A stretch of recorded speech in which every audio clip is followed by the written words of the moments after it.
One city decided to charge an additional fee to any landlord who lived outside of the county. Now those landlords are suing that city. I'm Tony, and this is Real Estate Investing and Landlord News.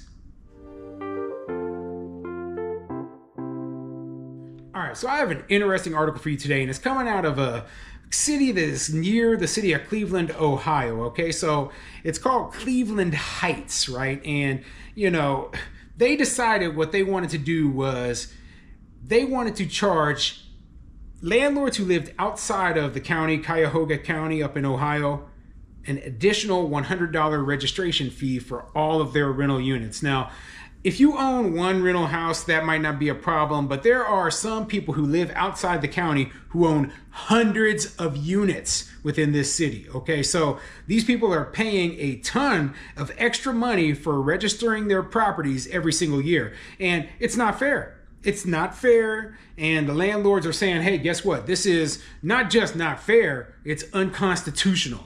And so they decided to sue the city of Cleveland Heights, and I agree with them, okay? There's no reason that landlords who live out of county, out of city, out of state should be charged 1 penny more in terms of registration fees, okay? What exactly are we doing that the landlords who are living inside the city or the county not doing, okay? Keep in mind that most of us have local property management if we live out of state to help us with managing those properties. So yeah, you do have someone you could directly contact in order to get things done. But you know what?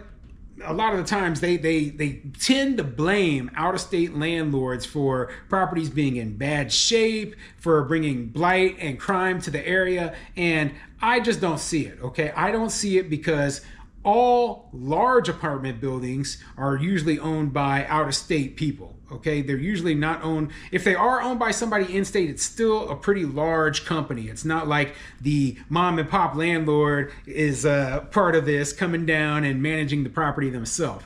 So, yes, there are a few bad actors, but there's already laws in place to go after those people, okay?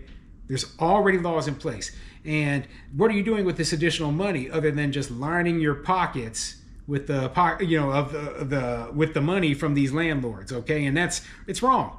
So yeah, I believe they were able to get class action status. So any landlord within the city limits who has to pay this additional registration fee can now join in on this lawsuit. And I'm glad to hear it because you know what? These sort of ridiculous laws, they just, one, they don't work. And two, they punish, like I've said many times before, they punish the good landlords who follow all the rules by putting additional fees on us. So before I get into the article, go ahead, hit the like, subscribe button, maybe leave a comment down below. Let me know what you think.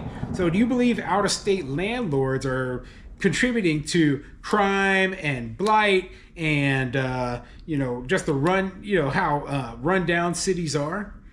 I know a lot of people on here will differ with me in the opinion, but I don't, okay? I don't think that out-of-state landlords are doing that. I think the problem is that a lot of out-of-state landlords own properties in very low income, very poor parts of town, okay? And those areas were already full of crime, already full of blight, already had tons of, just super cheap, run-down properties in them.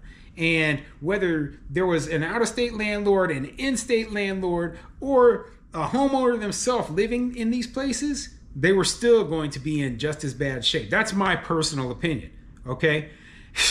But I'm just curious what you think of this whole situation. But anyway, let's get into the article and see what it says. This article is coming from Cleveland.com, and it says, out-of-county landlords gain class action status versus Cleveland Heights over an extra fee, updated. So yeah, they're going to go over the whole situation here and explain it a little bit better than I just did. So let's get into it. A federal judge will allow a class action lawsuit to proceed against the city over an additional $100 annual registration fee charged to landlords who reside outside of Cuyahoga County. At issue is the city's legal right to keep what could be approaching the $500,000 mark in extra fees collected since January of 2019. These fees are paid by out-of-county property owners in order to obtain certificates of occupancy for their rental units. So apparently only out-of-county property owners have to get this certificate of occupancy, which seems a little fishy right there, because you would think that, we want to make sure that all the properties in the county are, up to code and safe, if regardless of who owns it. Okay, I mean, in terms of rentals. But obviously they saw this as a cash grab from a bunch of out-of-town or out-of-state landlords. And so I'm going to look up the city of Cleveland Heights online just to see, what we're talking about here. It says that Cleveland Heights has a population, according to Quick Facts, of 44,201 people, right? And it looks like it's located just outside the city of Cleveland. And so, just giving you an idea of how big this is.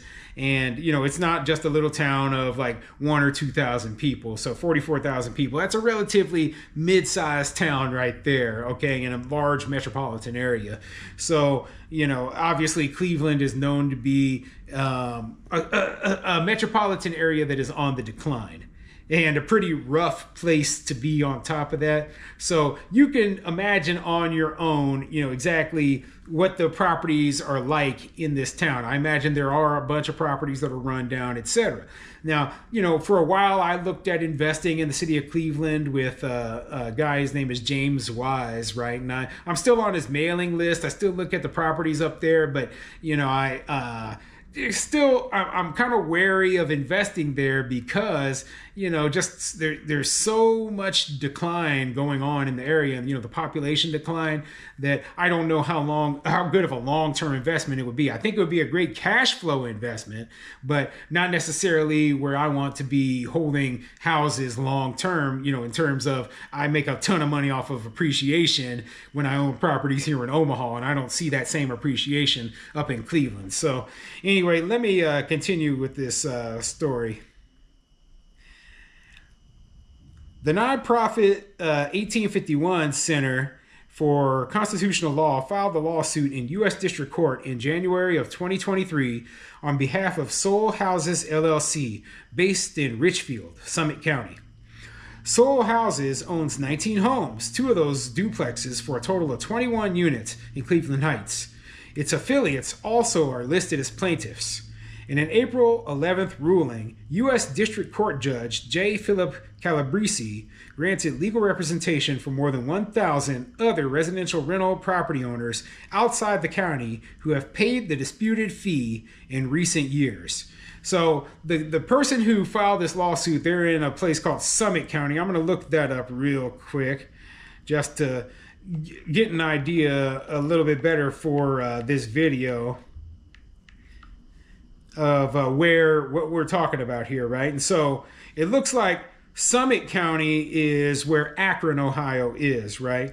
And Akron is, just outside of Cleveland. So we're talking about a county that is adjacent to this Cuyahoga County, and the landlord who lives right next door in the county right next door has to pay an additional registration fee of $100 per unit because they don't live in the county, and so they are lumped in with out-of-state landlords, and you could be 5 miles away from your properties and get stuck with this garbage. So yeah, I agree that this is unfair, it's unjust, and you know what, I don't see the fee going away, but what I do see is that the city itself could end up charging this fee to all landlords within the city. Now, I don't like the fee. I don't like the fee.